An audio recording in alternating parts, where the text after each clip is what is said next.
ఇప్పుడు మనం ముఖ్యంగా ద్వాదశ రాశుల్లో 5వ రాశి సింహరాశి వారికి నూతన సంవత్సర శుభాకాంక్షలండి.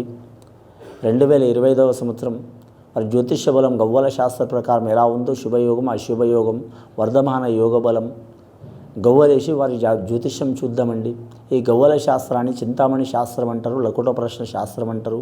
9 గవ్వలు 3 సార్లు వేసి వాటిని లెక్కబెట్టి వారి జ్యోతిష్య బలం భూత భవిష్యత్ వర్ధమానం ఎలా ఉందో మామూలు స్థాయి మానవుల నుంచి పడితే మాత్రం పెద్ద స్థాయి మానవుల వరకు వారి జ్యోతిష్య బలం ఎలా ఉందో చూద్దామండి.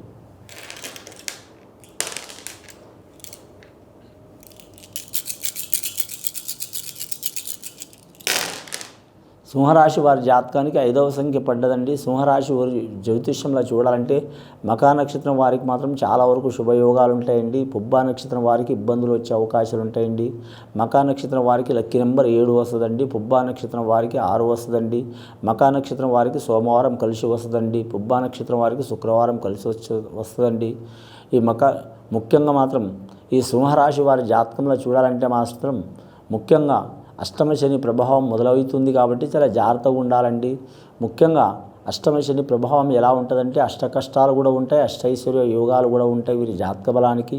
ఈ 2025వ సంవత్సరం చాలా వీరికి మంచైనా చెడైనా సరే మాత్రం కొన్ని సంవత్సరాలు గుర్తుండే సంవత్సరం అండి వీరి జాతక బలానికి.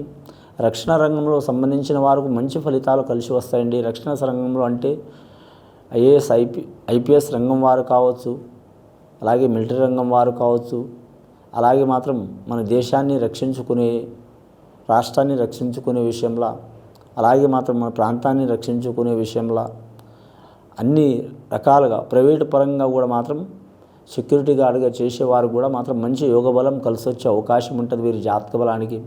అలాగే స్త్రీల విషయంలో చూడాలంటే మాత్రం వివాహ విషయంలో చాలా అతి క్లిష్టమైన ఇబ్బందులు, చిక్కులు, చికాకులు ఉంటాయండి. ఇష్ట ప్రకారం వివాహం చేసుకోవాలంటే పెద్దల అనుగ్రహం ఉండదు. అలాగే పెద్దల వివాహం ప్రకారం చేసుకోవాలంటే పిల్లలు వినరు.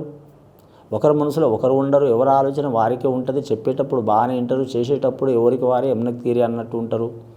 చూసేవారు అనుకుంటారు వీరికి ఏమైంది, బాగానే సంపాదిస్తారు, తింటున్నారు, తాగుతున్నారు, సంపాదిస్తారు, మంచిగానే ఉన్నారని అనుకుంటారు. కానీ ఇబ్బందులు చాలా ఉంటాయి. ఈ రాశి వారి జాతకం చూడాలంటే సూర్యుడు అధిపతి. సూర్యుడు అంటే మాత్రం చాలా వరకు మాత్రం మన భారతదేశంలో మాత్రం హైందవ ధర్మ శాస్త్ర ప్రకారం మాత్రం మనకు ప్రత్యక్ష దైవం కనబడేది ఒకే ఒక్క దేవుడు సూర్యుడు. ఆ సౌరమానం ప్రకారం చూసినా, సైన్స్ ప్రకారం చూసినా సూర్యుడు కనిపిస్తాడు. ఆ సూర్య గ్రహం నుంచే ఇవన్నీ మనకు అర్థమవుతున్నాయండి. ఏ ప్రకారం శాస్త్రం చూసినా కూడా ఈ నవగ్రహాల అనుగ్రహం కావాలి. అందులో ముఖ్యంగా ఫస్ట్ మాత్రం ఈ సూర్యుడి అనుగ్రహం కావాలి. కాబట్టి ఆరోగ్యం మహాభాగ్యం అన్నారు పెద్దలు. మానసికంగా కావచ్చు లేదా శారీరకంగా కావచ్చు, ఆరోగ్యంలో మంచిగా ఉంటే వారు ఏ వృత్తి చేస్తున్న వారైనా సరే ఎలాంటి ఇబ్బందులు ఉన్నా కూడా మాత్రం తట్టుకునే శక్తి ఉంటుంది. కాబట్టి ముఖ్యంగా ఈ రాశి వారు కావచ్చు, ఈ రాశి వారు మాత్రం సూర్యుని ఆరాధన చేయటం చాలా మంచిది. అలాగని సూర్య దేవాలయాలు చాలా తక్కువ ఉన్నాయండి మన ప్రాంతంలో, మన దేశంలో చాలా అరుదుగా ఉంటాయి. ఎక్కడైనా ఉంటే మాత్రం ఖచ్చితంగా సూర్యుని పూజ చేయటం చాలా మంచిది, సూర్య భగవంతుణ్ణి. కానీ ఇంట్లో మాత్రం సూర్యుడు ఫోటో పెట్టవద్దండి, ఎందుకంటే సూర్యుడు మాత్రం బంధించినట్టు అవుతుంది. అలాగే వీరి జాతకానికి ఆదివారం నియమం పాటించడం మంచిది. అలాగే వీరి పేరు మీద చూడాలంటే ఆదివారం నియమం పాటించడం అంటే సూర్యుని పూజ చేయటం. అలాగే మాత్రం కొన్ని తాగే వస్తువులు కావచ్చు, తినే వస్తువులు కావచ్చు, వీరు మాత్రం అది విసర్జించడం మంచిదండి. చాలా వరకు మాత్రం ఏ దేశంలో పోయినా, ఏ రాష్ట్రంలో పోయినా, ఏ ప్రాంతంలో పోయినా ఆదివారం వచ్చిందంటే వాళ్ళకు పండగనే అనిపిస్తుందండి ఒక రకంగా. కానీ మాత్రం ఆదివారం ఆ రకంగా వారు ఉండటం చాలా కష్టం. కానీ మాత్రం అతి కష్టమైతే కాదండి, అసాధ్యమైతే కాదండి. అది చేయటం చాలా వరకు శుభకర యోగ బలం ఉంటుంది వారి జాతక బలానికి. రాజకీయ రంగంలో ఉన్నవారు కలిసి వస్తుంది, అలాగే సెలబ్రిటీలకు కలిసి వస్తుంది. అలాగే మామూలు ఉన్న మనుషులు చేసినా కూడా వారికి మాత్రం కీర్తి ప్రతిష్టలు పెరుగుతాయి. ఎక్కడ పోయినా అనుకున్నది సాధించే అవకాశం ఉంటుంది. కానీ మాత్రం రెండవసారి గవ్వలేసి చూద్దామండి వీరి పేరు మీద.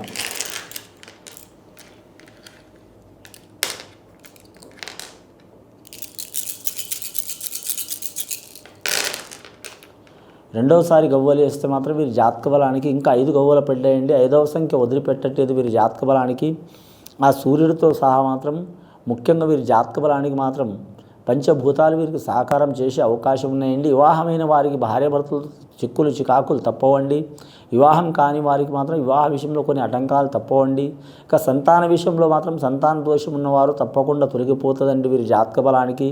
వీరు ఎవరికి పూజ చేసినా చేయకపోయినా స్త్రీలు పురుషులు సంతాన దేవతకు సంతాన కారకురాలు సంతాన లక్ష్మికి పూజ చేయడం చాలా వరకు మంచిది. అష్టలక్ష్మిలో సంతాన లక్ష్మి కూడా ఉన్నది కాబట్టి సంతాన లక్ష్మిని పూజ చేయడం చాలా వరకు మంచిది. ధనలక్ష్మి, ధాన్యలక్ష్మి, శ్రీలక్ష్మి, విజయలక్ష్మి, జయలక్ష్మి, వీరలక్ష్మి, అలాగే ఐశ్వర్యలక్ష్మి, అలాగే గజలక్ష్మి, అలాగే సంతాన లక్ష్మి కూడా వీరిలో ఉన్నది కాబట్టి సంతాన లక్ష్మిని పూజ చేయడం చాలా వరకు మంచిది వీరి జాతక బలానికి. వీరు జ్యోతిష బలంలో చూడాలంటే ఏరే దేశం ఏరే ప్రాంతం వెళ్ళాలనుకునే వారికి మాత్రం కొన్ని ఇబ్బందులు తప్పవండి. రాజకీయ రంగంలో తటస్థంగా ఉండటం చాలా వరకు మంచిదండి. అంటే ఎవరు జోలికి వెళ్ళకపోవటం మంచిది. అలాగే మాత్రం వీరు అత్యాశకు పోవటం మంచిది. అలాగే సింహరాశి వారు మాత్రం ఎవరికి తల వంచరు, ఎవరికి తల దించరు, ఒకరిని నష్టం చేయరు, వారు నష్టం పోరు. ఏ నిర్ణయమైన 1కి 4 సార్లు ఆలోచించి తీసుకుంటారు. 2025వ సంవత్సరం మాత్రం ముఖ్యంగా సెలబ్రిటీలకు, రాజకీయ రంగం వారికి, అలాగే మాత్రం పెద్ద పెద్ద స్థానంలో ఉన్నవారికి గండాకాలం ఉంటుంది కాబట్టి ఈ గండాకాలం చిక్కులు వెళ్ళిపోవాలంటే మృత్యుంజయ హోమం చేపించడం చాలా వరకు మంచిదండి. ఇది చేస్తే శుభయోగం కలిసి వస్తుందండి. 3వసారి గవ్వలేసి చూద్దామండి. 10 గవ్వలు పడ్డాయి వీరి పేరు మీద ఇప్పటి వరకు.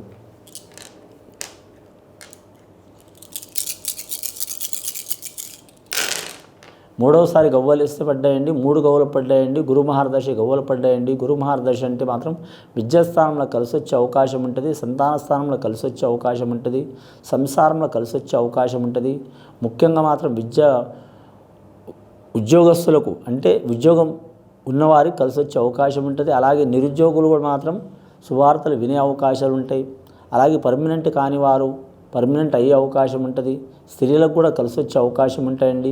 ముఖ్యంగా చూడాలంటే మాత్రం 13 గవ్వలు పడ్డాయండి. 13వ సంఖ్య అంటే 1 సూర్యమహారదర్శ సంఖ్య చాలా వరకు శుభకరం, 3 గురు మహారదర్శ సంఖ్య చాలా వరకు శుభకరం అని 2 ఈ 13వ సంఖ్య కలిపితే 1+3 4 అవుతుంది. రాహు మహారదశ కాబట్టి సింహరాశి వారికి రాహు మహారదశ ఒక రకంగా చెడు కాలమే కాబట్టి, గండాకాలం చిక్కు కాలం కాబట్టి, లేనిపోని చికాకులు కాబట్టి ఖచ్చితంగా మాత్రం మహామృత్యుంజయ హోమం చేపించడం చాలా వరకు మంచిది. పాశుపత హోమం చేపించడం కూడా చాలా వరకు మంచిది కాబట్టి అండి ఇది విని చూసి ఆచరించే వారికి గొప్ప ఫలితాలు కలుగుతాయండి. నూతన సంవత్సరం శుభం భూయాత్.